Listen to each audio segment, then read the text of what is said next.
네, 염려하지 말라 오늘 말씀의 주제인데요.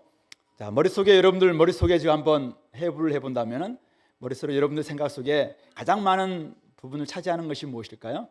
우리 해부를 하면은 뇌가 나오겠죠. 그러나 우리 생각을 한번 우리 해본다고 할 때 여러분 속에 지금 어떤 근심, 염려 아니 생각일까요?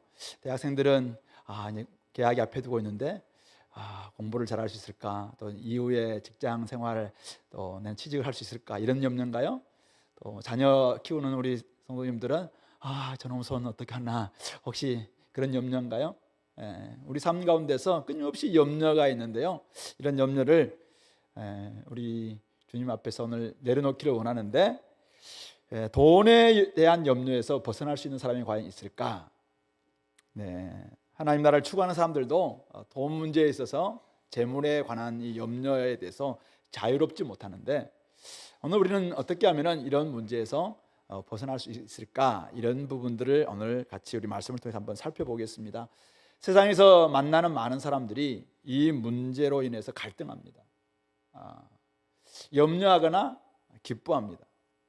돈과 재물의 이 문제에서 이 염려에서 어떻게든 벗어나서 우리가 올해 세운 목표대로 복음의 DNA로 하나님 나라의 이야기를 한번 써내려 갈 수 있을까? 그 비결은 과연 무엇일까? 공동체와 다음 세대와 막 선교 이야기에 막 가득 차해서 어떻게 하면 그것을 해볼까? 이런 추구는 이 정도 되고 늘 무엇을 먹을까? 마실까? 입을까? 우리 돈 어떻게 좀 해결할까? 이런 문제에 늘 빠져 있다면은 오늘 이 말씀을 통해서 한번 우리 자신들을 돌아볼 수 있으면 좋겠습니다. 오늘 앞부분에서는 13절부터 21절에서는 어리석은 부자 이야기 좀 할 겁니다. 그리고 뒷부분에서는 지혜로운 제자, 어리석은 부자와 지혜로운 제자 중에 나는 어디에 더 가까운가? 이런 부분들 함께 생각해 보겠습니다. 예수님이 예루살렘으로 올라가는 길에서 무리 중에 한 사람이 예수님께 나와서 형과의 유산 문제를 해결해 달라고 요청합니다. 선생님, 내 형을 명하여 유업을 나와 나누게 하소서. 부모님께 이렇게 유산을 받았는데 형이 다 이렇게 좀 그냥 동생에게 안 나눠줬는지 아니면은 나눠줬는데도 형은 원래 두 목만 취해야 되는데 혹시 네 목을 취하고 자기한테 좀 적게 줬는 건지 정확한 문제는 모르겠어요. 그러나 어쨌든 유업을 나와 좀 나누게 할 수 있도록 내 형한테 좀 명해 주십시오. 이런 문제를 요청합니다. 이때 예수님이 이 사람아, 누가 나를 너희의 재판장이나 물건 나누는 자로 세웠느냐? 나는 재판장도 아니고 지금 유산을 나누도록 이렇게 하는 그런 사람도 아니다. 거절하고 계십니다. 그러시면서 조금 더 근본적인 문제를 건드리시죠. 무리들을 향해서 그들을 향해서 이렇게 이야기합니다. 15절이죠. 삼가 모든 탐심을 물리쳐라. 사람의 생명이 그 소유에 넉넉한데 있지 아니하니라. 옳고 그름의 문제를 가지고 지금 나왔어요. 이 사람은 이게 옳지 않지 않습니까? 이거 좀 잘못된 거 아닙니까? 우리 형 정의롭지 못합니다. 어떻게 부모한테 유산 받아가지고 자기만 이렇게 꿀꺽할 수가 있습니까? 제발 좀 이 잘못했다고 좀 이야기해 주세요. 이렇게 이야기하는데 우리 주님은 그 문제보다는 더 근본적인 문제를 가지고 건드리시면서 모든 탐심을 좀 버려라. 삼가 모든 탐심을 물리치라. 사람의 생명은 그 소유에 넉넉한 데 있지 않다. 이렇게 말씀하시면서 하나의 비유 이야기를 들려주십니다. 잘 아는 이야기입니다.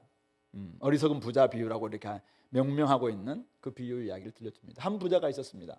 오늘 이렇게 이야기하죠. 한 부자가 그 밭에 소출이 풍성하며, 소출이 풍성한다는 것은 하늘이 도와서 풍성했겠죠. 물론 자기도 열심히 일했을 거라고 생각해요. 근데 이스라엘에서는 하나님이 도와주지 않으면, 하늘이 도와주지 않으면 풍성한 소출을 거둘 수가 없습니다. 적당한 비와 적당한 바람과 적당한 햇볕, 이런 모든 것들, 그리고 대적의 침입들 지금 다 막아주실 때 사실은 이것이 풍성할 수 있거든요. 그러니까 이게 하나님의 은혜입니다. 그런데 이 사람이 굉장히 풍성했어요. 근데 이스라엘 이 공동체에서는 누군가가 할 때 앞날에 대한 이야기를 하거나 할 때는 혼자 이렇게 생각하는 법이 없답니다. 주로 친구들을 부르거나 마을의 공동체 우리 장모님들 찾아가서 이제 마을에 가서 막 이야기해서 야 내가 이렇게 좀 했는데 이거 좀 어떻게 하면 좋겠냐 막 의논을 합니다. 근데 오늘 이 사람은 의논이라는 게 없어요. 심중에 생각합니다. 혼자 생각합니다. 조금은 외톨이인지 아니면은 이미 이제 엄청난 소출이 있으니까 이것을 나 혼자 좀 갖으려고 하는 이 마음 때문이었는지 생각을 하는데 내가 곡식 쌓아둘 곳이 없으니 어찌할까 스스로 한번 생각해 보는 겁니다. 그리고는 내가 이렇게 하리라 나름대로 청사진 계획을 세웁니다. 내 곡간 지금 있는데 이 곡간 너무 작다. 그래서 곡간을 헐고 더 크게 짓고 내 모든 곡식과 물건을 거기 쌓아두겠다. 계획을 잘 세웁니다. 계획 세우는 게 나쁘지 않아요? 이런 계획 세우는 거죠. 그리고는 그가 내가 내 영혼에게 이렇게 말하겠다라고 이야기합니다. 영혼아, 영혼이란 말은 이제 단지 몸과 영혼이라고 할 때 영혼뿐만 아니라 우리 목숨을 가리킵니다. 우리의 생명, 우리 전체를 가리키는 하는데 영혼아, 여러 해 쓸 물건 내가 많이 쌓아두었기 때문에 이제 너는 평안히 쉬고 먹고 마시고 즐거워하자. 자신에게 이야기하는 거예요. 스스로에게 야, 내 지금 앞날에 엄청난 소출을 지금 내가 거두어서 지금 창고보다 훨씬 큰 창고를 지어서 지금 여러 해 쓸 물건 내가 지금 쌓아둘 텐데 야, 이런 계획 속에서 이제는 네 앞날 있는 인연 피었다. 그래서 너는 이제는 먹고 마시고 쉬고 이제는 즐거워하자. 우리가 사실은 이런 걸 꿈꾸잖아요. 이제는 평안히 쉬고 먹고 마시고 즐거워하자. 노후를 꿈꾸는 사람들, 야 노후가 이 정도 됐으면은 노후는 평안히 이제 먹고 마시고 쉬고 즐거워하는. 그래서 뭐 온 세계 여행 다니면서 하는 거죠. 돈 없으면 못 하는 거예요. 그래서 돈을 딱 쌓아둔 딱 잔고를 보니까 야 됐다. 이제는 내가 평안히 쉬고 먹고 마시고 즐거워하자. 우리가 다 꿈꾸는 로망 아닙니까? 이제 이렇게 이야기합니다.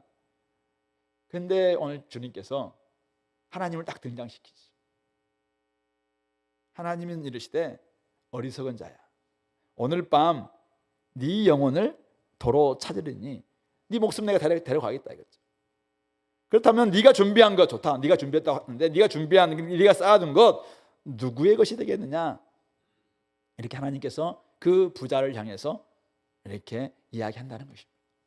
그런 이야기를 들려주시는 거예요.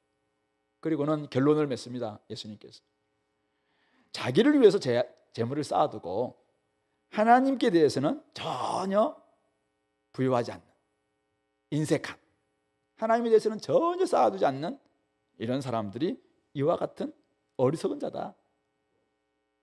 이야기를 지금 들려주고 있습니다. 정리해주고 있는 것입니다. 오늘 이 이야기에서 한 두 가지 정도만 한번 생각해 보겠습니다. 먼저 오늘 예수님께서는 정의의 문제를 가지고 나온 한 사람을 향해서 옳고 그름을 좀 가려주십시오라고 이야기하는 그 사람에게 더 근본적인 어떤 문제를 지적하시고 폭로하고 계십니다. 탐심이죠, 탐심. 유산을 나누지 않는 형의 부당함 고발하면서 그 사람은 자신은 피해자라고 생각했겠지만은 예수님께서는 탐심이 없는지 돌아보아라라고 말씀하고 있습니다. 이 탐심으로 인해서 관계가 다 깨집니다. 이 욕심 때문에 관계가 다 망가지고 있는데 그것 때문에 지금 형님과의 관계가 아주 다 뒤틀려 있는 것입니다. 하나님이 주신 것을 자신의 것이냐 생각한 형도 독차지하면서 동생을 밀어냈고 또 이 동생도 어쩌면은 야, 형이 지금 너무 미운 거죠. 그래서 아마 이야기도 안 되니까 지금 막 찾아와서 좀 명예해서 좀 이렇게 해달라라고 이야기하고 있는 그 안에는 뭐가 들었는가? 주님께서 한번 스스로에게 보라라고 질문하고 있는 것 같습니다. 탐심, 이 탐하여 욕심내는 마음이죠. 탐심은 왜 생기는가? 오늘 주님의 이 말씀에 근간다면은 사람의 생명이 소유의 넉넉함에 있다고 생각하기 때문에 자꾸만 그것을 더 가지려고 하는 것이죠. 사람의 생명, 사람의 운명, 사람의 영혼, 사람의 목숨, 이것은 어디에서 풍성해질 수 있는가? 어디에서 안전해질 수 있는가?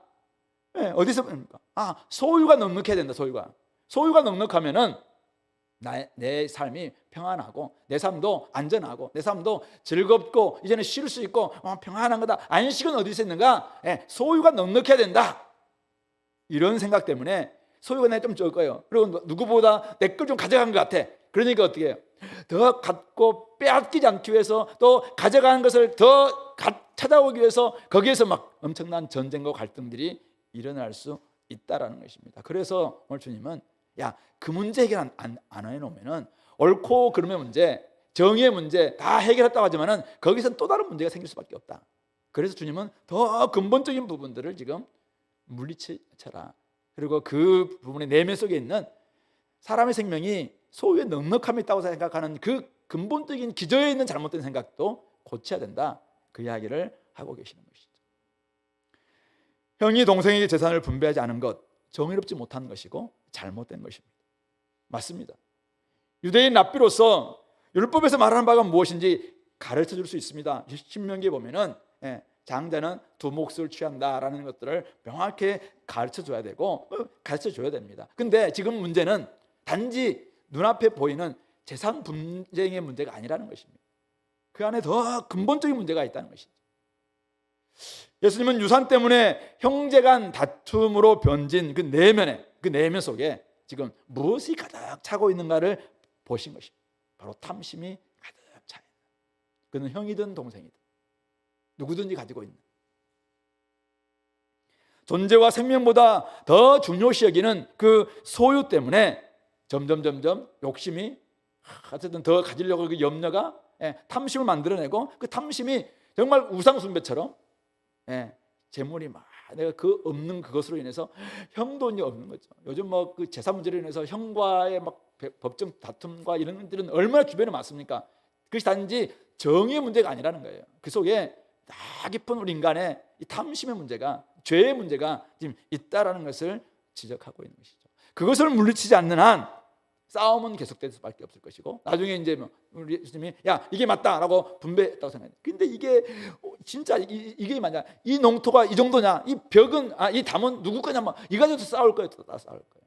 그러니까 이 문제는 인간이 살아가는 한 다 있을 수밖에 없지만은 그렇다고 해서 이게 뭐 정의를 이게 불의임에도 불구하고 놔두자는 말이 아니라 오늘 주님께서는 다 근본적인 부분을 지금 가지고 말씀하고 있다는 것입니다. 오늘도 우리가 사람들과 살아가는 가운데서 여러 가지 다툼, 갈등 많이 있죠. 정의와 공정의 문제를 놓고 옳고 그름의 주장을 대부분 펴니다. 근데 그 주장의 양상은 뭡니까? 다 자신은 옳고 상대방은 틀렸다. 이게 사실은 양상이죠. 드러나고 있는 모습입니다. 내가 잘못했습니다. 내가 더 잘못이 큽니다. 그렇기 때문에 싸우는 경우가 별로 없습니다. 다 나도 잘못 있죠. 그런데 네가 훨씬 잘못됐다. 이러니까 이제 늘 싸움이 되는 거죠. 싸우면서 아무도 자기 속에 있는 내가 이런 욕심이 있습니다. 내가 이런 탐심이 있습니다. 이것을 사실은 까발리는 사람들이 어디 있습니까? 손흥민과 이강인의 갈등. 물론 이제 지금은 두 사람은 굉장히 성숙했죠. 그래서 갈등이 봉합됐어요. 근데 이 문제가 처음에 공론화됐을 때 많은 사람들은 알고 있었습니다. 이 협회나 감독들이 자기의 잘못을 감추기 위해서 이것을 수단으로 냈구나. 나쁜 사람들, 자신들의 탐심과 자신의 욕심을 이 어린 선수들을 말하면서 결국은 드러냈다. 지금도 여전히 이런 탐심에 대해서 사실은 욕심에 대해서 나쁜 마음에 대해서는 고백하고 있지 않는 이런 모습들도 보게 되는 것입니다. 오늘 일어나고 있는 여러 가지 지금 분쟁들, 문제들 속에 그 기저에 뭐가 있는가? 오늘 주님은 우리가 그거 한번 보자라고 이야기하고 있습니다. 내가 주장하고 있는 문제가 진짜 정의의 문제인지 아니면 탐심의 문제인지 좀 더 근원적인 부분부터 한번 살펴봐야지 제대로 풀릴 수 있다. 근원적인 부분, 더 근본적인 부분들은 자꾸 놔둔 채 자꾸 눈에 보이는 이것만 가지고 이야기하니까 합의나 조정이나 이런 것들이 쉽지 않다. 근데 사실 이것은 철학의 문제이기도 하고 윤리의 문제이기도 하고 사실은 신앙의 문제라서 사실 사람들은 이것은 보지 않는다고 하고 건너뜁니다. 그러니까 인간이 살아가는 동안 주님이 오시는 그날까지 이 분쟁은 끊이지 않을 거다라는 것을 우리가 알고 있는 것이죠. 사람의 생명과 소유의 넉넉함을 어떻게 보느냐에 따라서 같은 선상에 보느냐 아니면 사람의 생명이 소유의 넉넉함보다 훨씬 더 중요하다, 아니면은 소유의 넉넉함이 사람의 생명보다 훨씬 더 중요하다, 이걸 본에 따라서 다른 삶의 양상들이 드러날 수밖에 없을 것입니다. 생명이 더 중요하다고 본다면은 생명을 위해서 때로는 소유를 좀 내려놓게 될 것입니다. 그러나 반대로 소유의 넉넉함이 훨씬 더 중요하다 이렇게 생각하는 사람들은 다른 사람들을 죽이면서까지, 다른 사람들은 어쨌든 뭐 인격이고 또 생명이고 그 사람의 영혼이고 상처를 믿든 말든 어쨌든 막 온갖 막말과 이것을 통해서도 이렇게 그것을 차지하려고 하는 이런 모습들을 보이고 있는 것이죠. 그러므로 혹시 우리가 직장에서 내가 지금 막 부르짖고 있는 정의, 내가 부르짖고 있는 공정 그 속에 물론 그것에 대해서 우리가 부르짖어야 됩니다. 근데 혹시 내 안에 탐심이, 탐욕이 암덩어리처럼 막 파져 있는데 그것을 혹시 못 보고 있는 것은 없는지 스스로 한번 돌아보자는 것입니다. 오늘 주님은 지금 내가 재판장 아니다, 그 재판 문제라면 재판장에 가라, 내가 너희들 공정의 문제를 따지려면 나한테 오지 말고 저 공정거래위원회 가서 좀 이야기해라.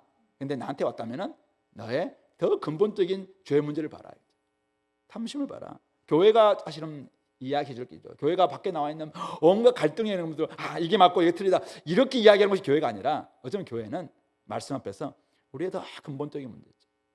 탐심을 내려놓지 않는 이상 이것은 끊이지 않는 거고, 그래서 스스로 한번 돌아보는 것입니다. 그리고 그리스도인들은 세상에서 막 갈등할 때 우리가 뭐라죠? 딱 보면은 알고 대충 알 수 있을 것 같아요.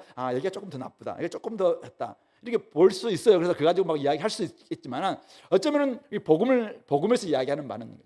우리 인간이 이 탐심으로 인해서, 이 욕심으로 인해서 더 가지려고 하는 이 염려, 이것이 결국은 이런 문제를 만들어냈다. 그러니까 온전한 화평이 없이는, 하나님과 화평, 우리 사람들과의 화평 없이는 이런 문제를 풀어내는 것은 굉장히 어렵다라는 것을 생각하면서 다 근본적인 것을 볼 수 있는 그런 눈을 우리가 갖게 되기를 간절히 바랍니다. 두 번째는, 오늘 이 이야기 두 번째는 예수님께서 결론에서 이야기하고 있는 것처럼 자기를 위해서는 굉장히 부유했던 사람이 하나님께 대해서는 전혀 부유하지 않은 이 어리석음을 지금 폭로하고 계시다는 것입니다.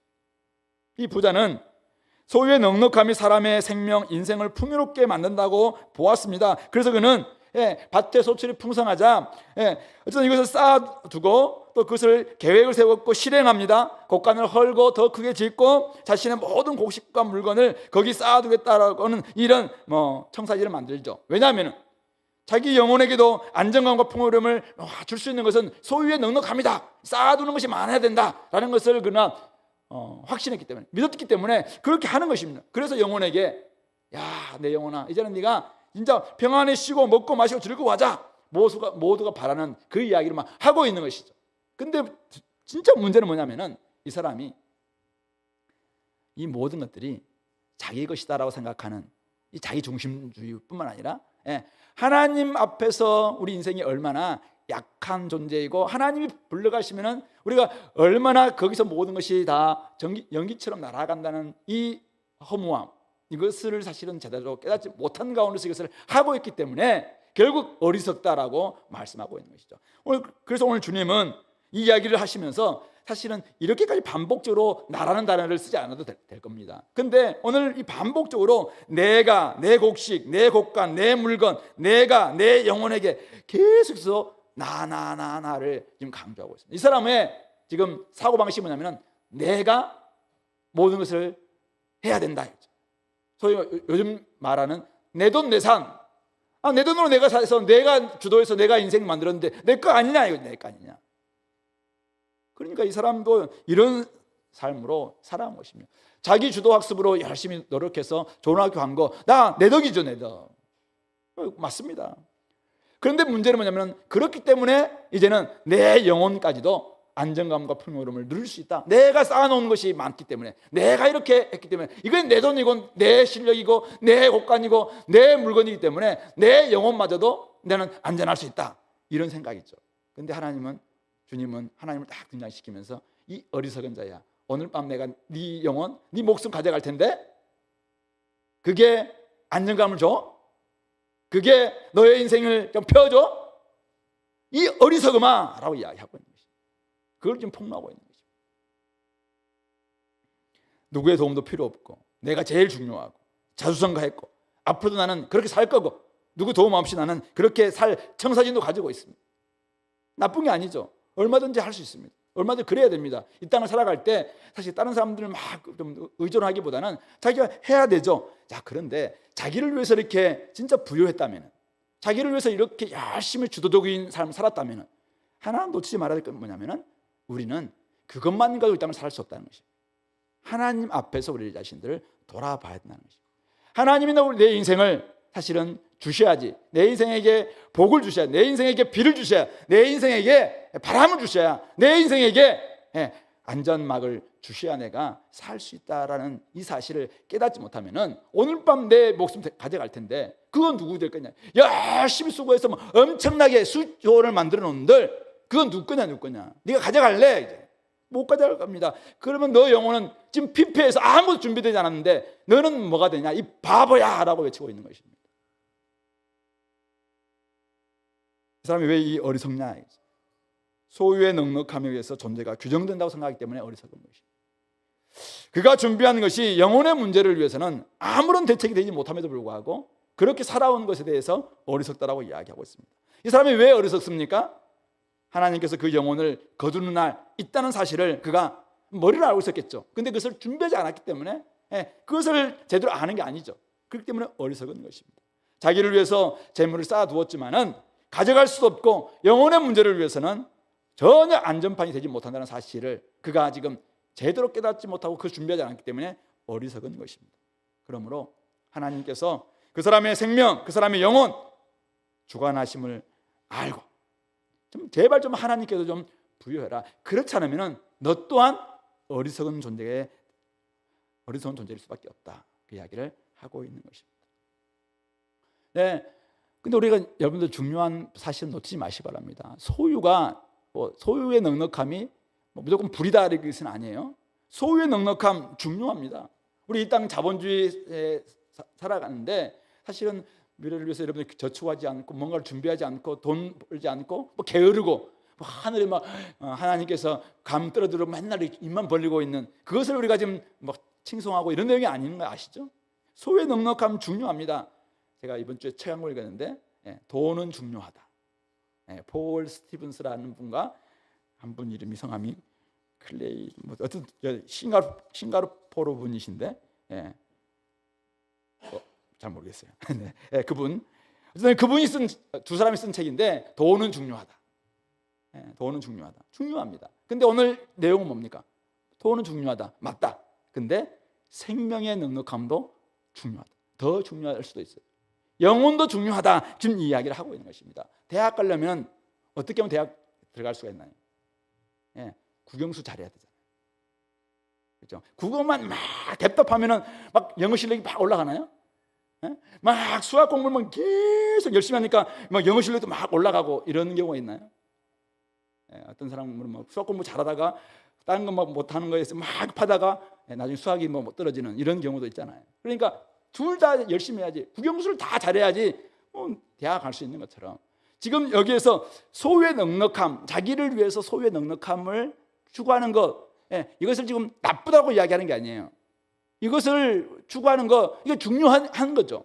근데 또 다른 영역이 있다는 거예요. 또 다른 수리 영역이 있어요. 탐구 영역이 따로 있다니까. 이거 해야 되는데 그래서 생명의 풍성함, 그리고 이 영혼의 안전함 이거를 위한 좀 준비를 열심히 했어야 하는데 이거에 대해서는 너무 인색한 거예요. 인색했어요. 지금 그것을 말씀하고 있는 것입니다. 그러므로 여러분들 스스로 한번 돌아보시기 바랍니다. 여러분들은 다 지금 잘하고 계시겠지만은 혹시 이거 지금 세상 사람들에게 이야기하는 내용이에요. 이 어리석은 사람들아 무리들에게 이야기한 내용이에요. 근데 혹시 주님을 따라간다고 좀 따라오면서 세상에 살다 보니까 자본주의 세상 속에서 워낙 살다 보니까 워낙 내돈내산으로 살아가는 사람들이 너무나 많은 세상에 살다 보니까 나는 주님의 제자이고 십자가를 지고 주님을 따라가는 삶을 산다고 이야기하면서도 이미 막 머릿속에는 염려와 근심속이 가득 차면서 어떻게 하면 내돈내산으로 살아가 볼까요? 막 여기에만 혹시 빠져있는 우리 지체자가 있다면 오늘 이 말씀을 통해서 한번 스스로 반면교사 삼고 한번 돌아볼 수 있기 바랍니다. 탐심에 우리 마음을 빼앗긴 나머지 영혼을 돌보는 일을 하지 못하고 있는 혹시 지체가 있다면 오늘 잠시 여러분들 좀 쉬면서 내가 지금 어디쯤 가고 있지? 뭘 위해 살고 있지? 이거 점검해 보자는 것이죠.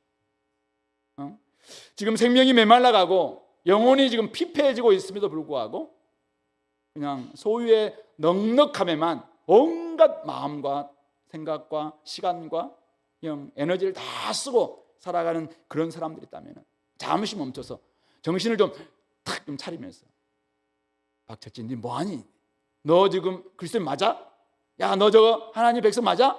너 천국이 있다는 사실을 믿는 거 맞아? 한번 돌아볼 수 있기 바랍니다. 책에서 읽은 내용입니다만은 뉴질랜드에 키위새라는 새가 있다고 합니다. 뉴질랜드의 국조라고 하더라고요. 국조, 나라의 새.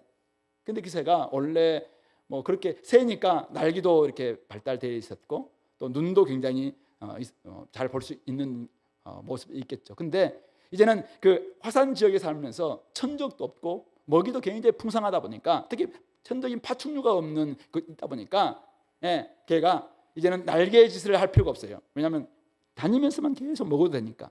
그래서 날개가 퇴화됐습니다. 날지 못하는 새가 됐습니다. 그리고 눈앞에 부리가 굉장히 긴 새 있잖아요. 부리가. 그래서 그 앞에 이제 코에 있어서 거기서 딱 벌레만 잡아먹어도 되니까 눈도 밝을 필요가 없대요.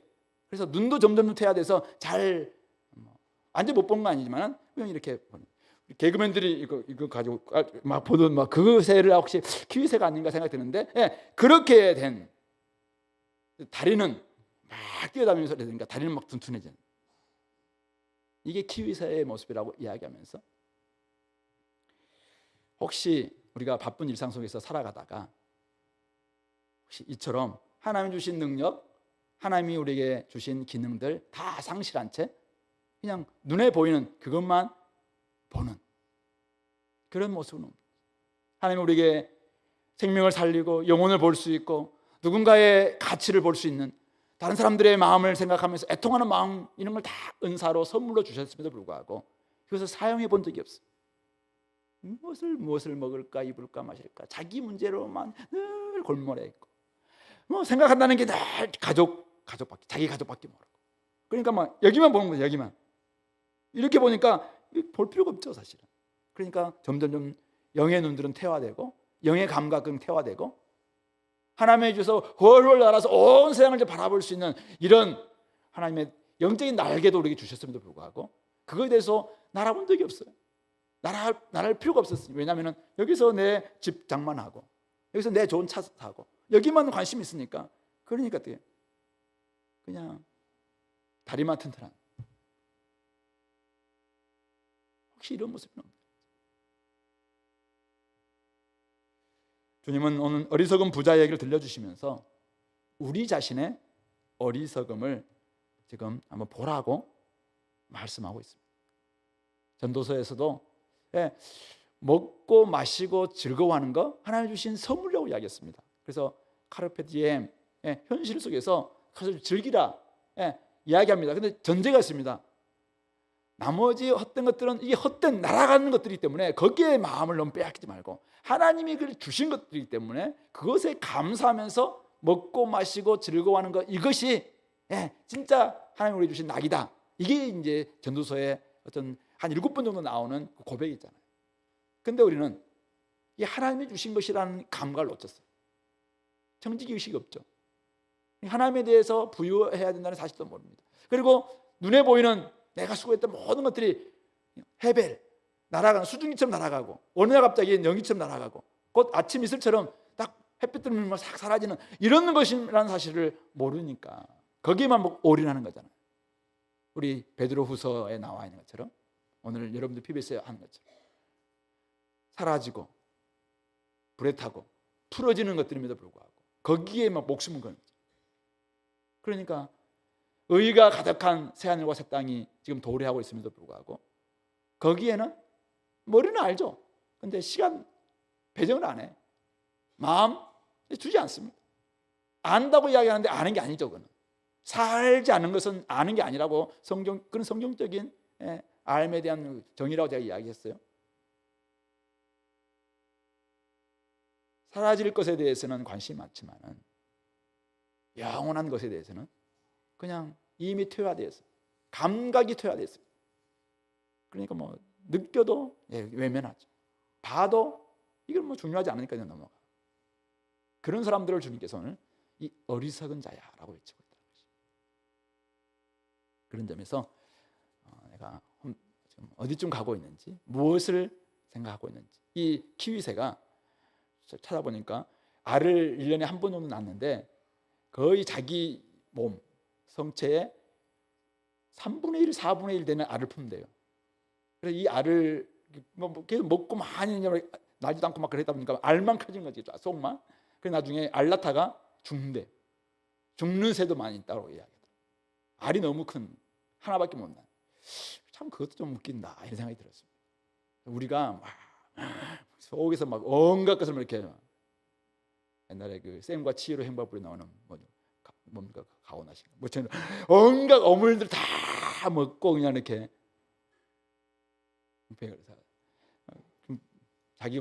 자기만 죽는 그런 일이 되지 않도록 내가 좀 어떤 모습인가 한번 스스로 돌아볼 수 있길 바랍니다. 두 번째 파트로 넘어옵시다. 지혜로운 제자 이야기입니다.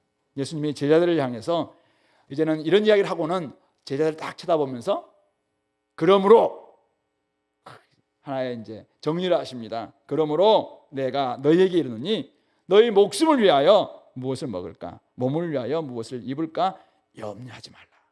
아까 우리 찬양 염려하지 말라 그런데 우리 성가대원들 염려하지 않고 있나요? 네, 할렐루야, 예, 좋아요.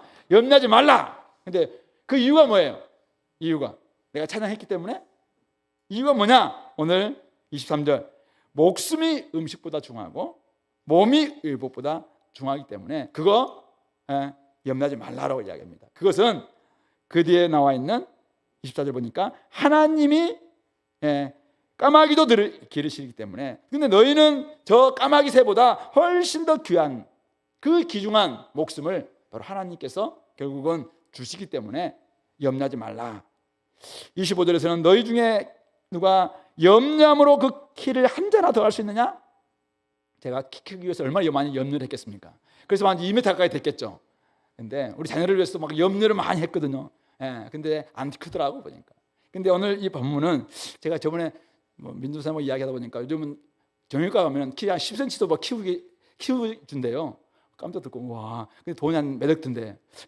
근데 어쨌든 이렇게 오늘 이 본문은 그 키를 한 자나 더 할 수 있느냐 이렇게 번역할 수도 있지만은 1번하고 내려가 보세요. 혹은 목숨을 1시간이라도 연장할 수 있느냐.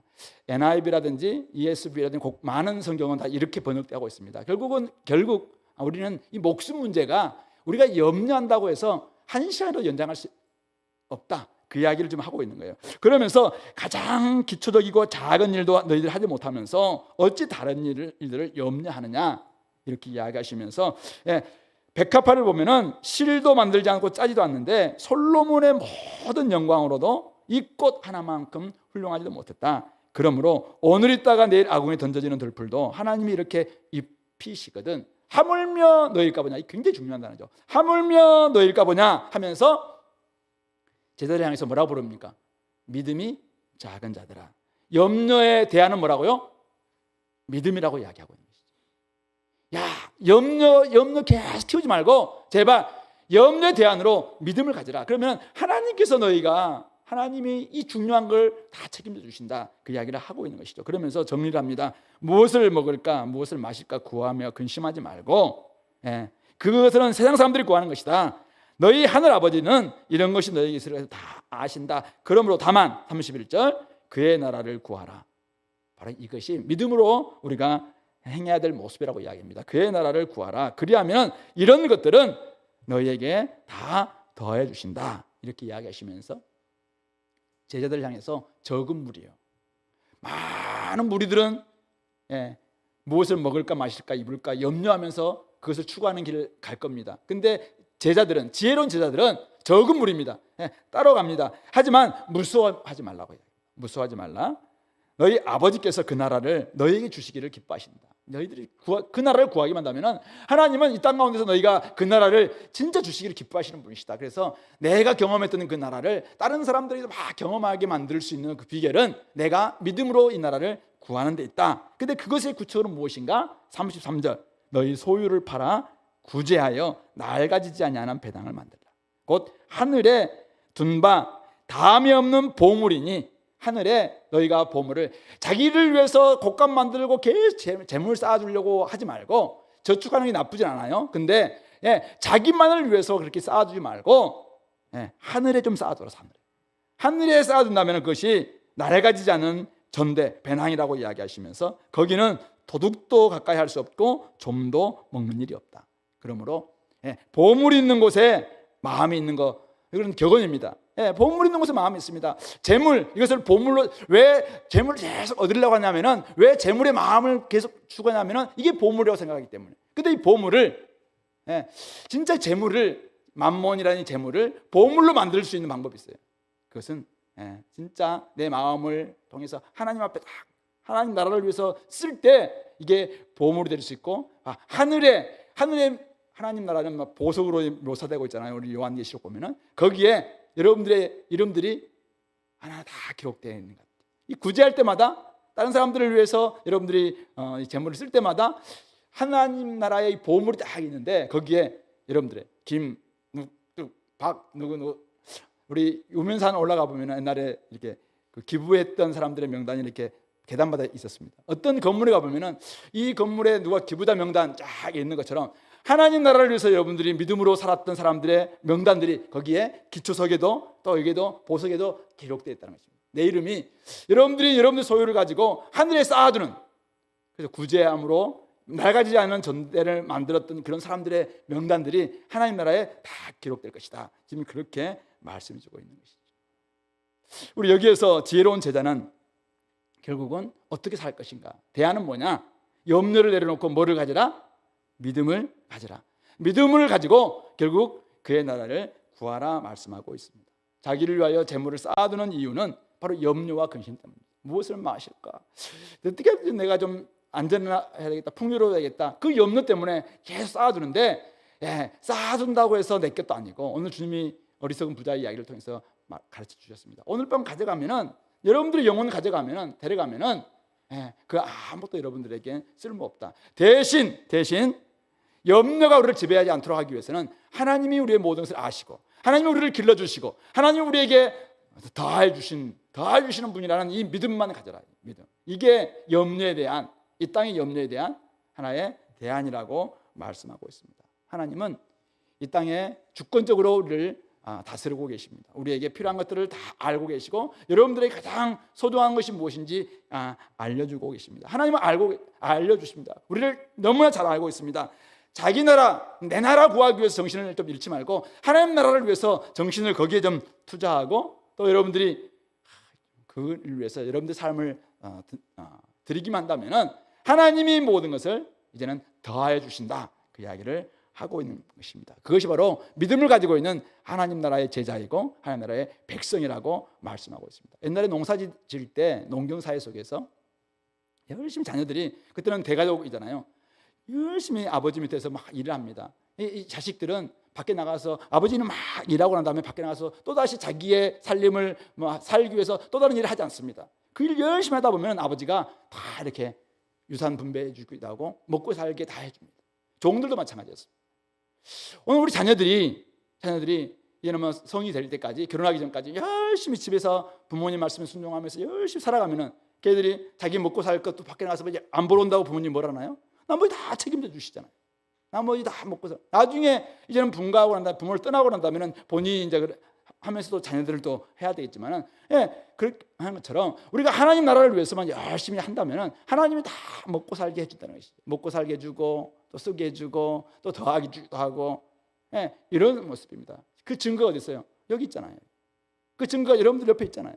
다 그런 사람들이에요. 근데 우리는 세상에 살면서 온갖 지금 근심 속에서 눌려서, 이렇게 안 하면 내가 죽을 것 같기도 하고, 이렇게 하면 우리 자녀가 안 될 것 같고, 이렇게 하면 안 될 것 같고, 쌓아둔 것을 지금 자기를 위해서 부유했던 이런 분만 가지고도 충분함에도 불구하고 그냥 더 갖기 위해서 더 쌓아두기 위해서 애를 쓰고 있는, 제발 이것 좀 내려놓고 하나님 나라를 믿고 있다면, 하나님 나라를 믿는 사람들이라면 제발 하나님께서 하신다라는 것을 좀 생각하고 좀 하나님 나라를 좀 구해라 이야기를 하고 있는 것입니다. 두 번째는 제발 그렇다면은, 그런 모습이라면은 소유를 좀 팔아서, 쌓아둔 소유죠. 이거 그러니까 유산으로 분배받았던 소유는 다시 없애는 게 아니에요. 그 유산은 그대로 대물림돼야 되는 것입니다. 이거 그러니까 사유재산 이걸 좀 다 팔아 가난뱅이가 되라 이 말 아니에요. 예, 그것은 아니고 쌓아둔 것, 이 소유 이거 팔아서 제발 그거는 좀 없는 사람들 있을 테니까 그럼 나눠줘라. 이게 바로 낡아지지 않은 배당 전대를 만드는 것이고 하나님 나라에 투자하는 것이고 바로 하늘의 보물을 쌓아두는 것이다, 이렇게 이야기를 합니다. 돈은 중요하다 해서 우리 폴 스티븐스는 이 부분들을 하늘의 투자하기 구속적인 행동이라고 해서 네 가지를 이야기하더라고요. 네 가지. 제가 어디 그 읽으면서 좀 이런 부분을 적용해 봤으면 좋겠다 생각이 들었는데, 첫 번째는 돈을 관계를 위해서 쓰라는 것입니다. 그러니까 부동산 이런 데 투자하지 말고 제발 좀 사람에게 좀 투자해라. 사람을 살리는데, 사람을 좀 이렇게 구하는데, 사람에게 투자하면, 우리 교회도 마찬가지예요. 교회가 요즘 막 너무 몇백억 가지고 막 교회 건물 짓고, 제발 이것보다는 사람에게 투자해라. 사람이 교회고 사람이 결국 하나님의 나라를 계속 확장지을 수 있는 길이다. 그래서 사람이 투자하는 게 관계적으로 사용해라. 이게 첫 번째입니다. 두 번째는 가난한 사람들을 위해서 좀 기부해라. 가난한 사람들은 오늘날도, 요즘 가난한 사람이 어디 있습니까? 어디 있기는요, 바로 옆에 있죠. 보면은 우리 별 가난한 사람들이 얼마나 많습니까? 우리 교회 안에도 있을까요? 그러니까 요즘 우리 구제부가 조금 활동을 좀 안 하고 있는데요. 예, 구제부가 좀 살펴보세요. 우리 교회 안에도 지금 하루에 밥 한 끼를밖에 못 먹어서 있는 사람도 있을 수 있잖아요. 우리 교회 주변에 또 그런 사람이 있을 수 있잖아요. 이런 부분에 있어서 한번 우리 가난한 사람들을 찾아서 이들을 돕는 것, 이게 하늘에 투자하는 것이라고 이야기합니다.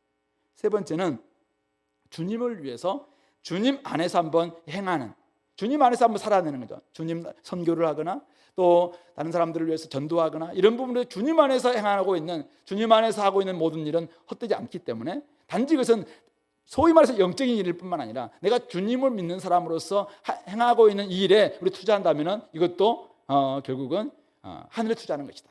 마지막으로 우리의 영원한 보안은 바로 그리스도라고 이야기합니다. 그리스도, 따라서 진짜 궁극적인 보물인 이 그리스도께 자기의 삶을 투자하는 것, 자기의 삶을 드리는 것, 이것이야말로 하늘에 쌓는 길이다, 그런 이야기를 하고 있습니다.